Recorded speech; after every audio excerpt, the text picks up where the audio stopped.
Bongkar mitos, emisi lahan gambut untuk perkebunan kelapa sawit. Kelapa sawit selalu dituduh sebagai sumber utama emisi karbon.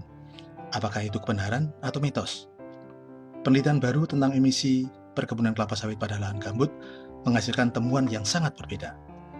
Pada penelitian konvensional terdahulu yang masih terus diperdebatkan, emisi perkebunan kelapa sawit di lahan gambut sebesar 95 ton CO2 per hektar per tahun.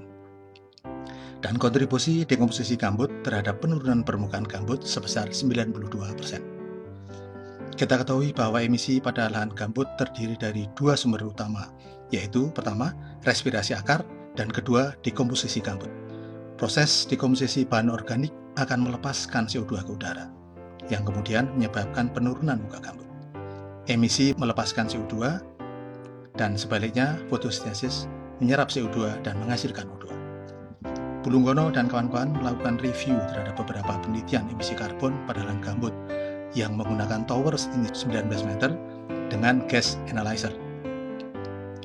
Hasil kemudian dimuatkan dalam majalah Chopper, Journal of Oil Palm and Palm Oil Research, yang datanya menunjukkan bahwa pohon kelapa sawit dan vegetasi di bawah dan di sekitarnya memiliki kemampuan menyerap karbon hampir sama dengan emisi dari gambut yang dilepaskan ke atmosfer dari respirasi akar, menjadikan karbon netral yang hampir sempurna.